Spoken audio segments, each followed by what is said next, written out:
नमस्कार दोस्तों। तो आज के इस वीडियो में हम बात करेंगे उन स्किल्स की जिनकी हमको ज़रूरत है एक जॉब ढूंढने के लिए एआई के दौर में। तो जो सबसे पहली स्किल्स होगी जिसकी हम बात करेंगे वो होगी आपकी प्रॉब्लम सॉल्विंग स्किल्स।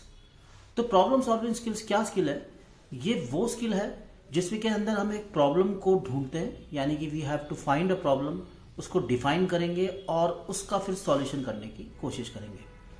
अब प्रॉब्लम सॉल्विंग स्किल्स के लिए हमारे पास कोई ना कोई एक डोमेन होना आवश्यक है। डोमेन यानी कि एक पर्टिकुलर किसी इंडस्ट्री के बारे में नॉलेज होना आवश्यक है। जैसे कि हम बात करते हैं आपकी, जैसे कि आप रिटेल इंडस्ट्री के बारे में आप प्रॉब्लम्स देख सकते हैं। उसके अलावा आपका हो गया हेल्थ केयर, हो गया आपका एयरलाइंस, हो गया, ये अलग अलग क्या हो गए डोमेन हो गए।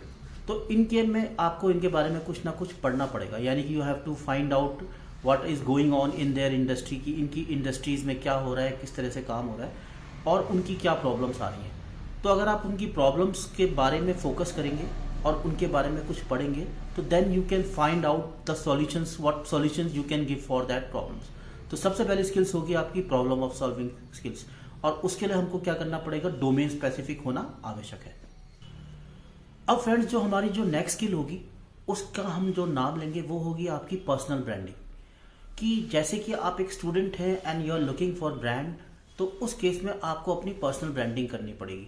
पर्सनल ब्रांडिंग यानी कि आपको अपने बारे में कहीं ना कहीं कुछ बताना पड़ेगा लोगों को, और उसके लिए सबसे अच्छा प्लेटफॉर्म है आपका सोशल मीडिया, यानी कि आप लिंक्डइन ही उसमें बेस्ट होता है, क्योंकि वो एक प्रोफेशनल आपकी वेबसाइट, मतलब प्रोफेशनल आपकी ब्रांडिंग करता है, क्योंकि जिसमें आपके प्रोफेशनल लोग जुड़े रहते हैं। तो लिंक्डइन के माध्यम से आप अपनी एक पर्सनल ब्रांडिंग बना सकते हैं, जिसमें आप अपने ब्लॉग लिख सकते हैं, जिसमें आप अपने प्रोजेक्ट्स को डिस्प्ले कर सकते हैं, या जो प्रॉब्लम्स हैं उनको आप किस तरीके से सॉल्व कर रहे हैं ये बता सकते हैं। जिस तरीके से आप उसमें अपने को डिफाइन करेंगे, ये कोई एक it's not a short term plan, like it will take lot of time. आपको थोड़ा उसमें टाइम देना पड़ेगा, कुछ समय देना पड़ेगा। It will take 6 months 8 months, मतलब इतना टाइम आप देंगे तो तब जाके आप आपकी एक प्रोफाइल उसमें बिल्ड हो पाएगी, जिससे कि आपको कंपनीज फिर instead of you are going to companies will look for you. तो उस तरीके से इसमें काम चलेगा।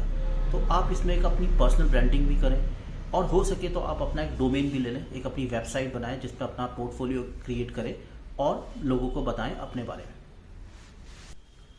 अब फ्रेंड्स, जो नेक्स्ट स्किल आती है वो आती है आपकी कम्युनिकेशन। तो कम्युनिकेशन जो स्किल है उसका मतलब सिर्फ आपका स्टोरी टेलिंग से ही नहीं होगा, और कि आप सिर्फ स्टोरी बता रहे हैं, उसके अलावा आप कैसे क्रिस्प फॉर्म में अपनी बात को लोगों तक पहुंचा सकते हैं। तो दैट इज़ वेरी इंपॉर्टेंट, यानी कि कम शब्दों में लोगों तक अपनी बात को पहुंचाना और जो मैसेज है उनको लोगों तक पहुंचा देना। अब इसके लिए आप प्रैक्टिस कर सकते हैं, लाइक यू कैन, आप देख सकते हैं कि आपने दिन भर में क्या किया और उसको आप पॉइंट में जॉट डाउन कर सकते हैं। फिर उसमें से देखते हैं कि क्या आपकी प्रायोरिटीज़ हैं, उन प्रायोरिटीज़ को आप ऊपर लिखकर फिर आप क्या कर सकते हैं, एक क्रिस्प फॉर्म में अपनी एक रिपोर्ट बना सकते हैं। रिपोर्ट यानी कि आप उसको सिर्फ हेडिंग्स की फॉर्म में, यानी कि एक छोटे छोटे हेडिंग बुलेट पॉइंट्स में लिखकर बना सकते हैं। तो इस तरीके से करने से आप क्या कर सकते हैं, जो इंपॉर्टेंट चीज़ है उनको हाईलाइट करके लोगों तक पहुंचा सकते हैं और अपनी कम्युनिकेशन को इम्प्रूव कर सकते हैं, साथ साथ स्टोरी टेलिंग के साथ भी। अब फ्रेंड्स, जो नेक्स्ट स्किल आती है वो आती है आपकी डेटा एनालिटिक्स स्किल। अब डेटा एनालिटिक्स की स्किल, आप जैसे कोई भी आप स्टैंडर्डाइज एग्जाम देते हैं इंडिया में, तो सबसे पहले जो स्किल जो आपकी चेक होती है वो होती है आपकी एनालिटिक्स स्किल्स। जैसे कि आप कैट का एग्जाम देते हैं, जीआरई का एग्जाम देते हैं, कोई आईआईटी के सॉल्यूशंस के लिए जाते हैं, तो उन सब में आपकी एनालिटिक्स की स्किल का यूज़ होता है। इसी तरीके से भी आप किसी कंपनी में आप इंटरव्यू देने जाते हैं तो सबसे पहले आपकी एनालिटिक्स स्किल्स को चेक किया जाता है। अब इस स्किल्स को डेवलप करने के लिए आप क्या कर सकते हैं, बेसिकली आप एक एक्सेल का अगर आप एक्सेल भी डाल सकते हैं तो उससे भी आप क्या कर सकते हैं, कुछ डेटा को एनालाइज कर सकते हैं और उससे कुछ पैटर्न और हिडन पैटर्न को ढूंढ सकते हैं ग्राफ और चार्ट के माध्यम से। अब इसके लिए सबसे पहले हम क्या कर सकते हैं, किसी प्रॉब्लम को ले सकते हैं और उस प्रॉब्लम को डिफाइन कर सकते हैं।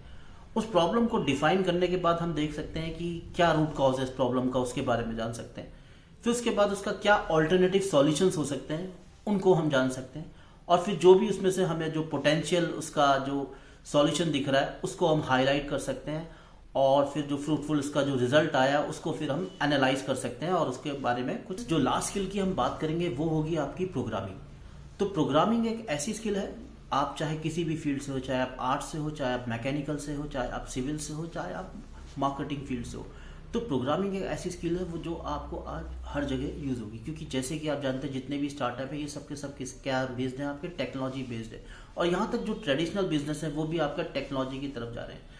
अब इसका मतलब यह है कि आपको फंडामेंटल ऑफ प्रोग्रामिंग सीखना इंपॉर्टेंट है। अब क्योंकि आपकी जैसे आप देखते हैं पाइथन और जावा ये आपकी 10-15 साल से अभी भी है, तो अगर हम उसका फंडामेंटल जान लेंगे तो maybe there will be changes in technology और न्यू टूल्स विल कम। लेकिन अगर आपको उसका फंडामेंटल आता होगा तो आप जो नई प्रोग्रामिंग लैंग्वेजेस हैं उनको भी पकड़ लेंगे और उनको भी सीख लेंगे।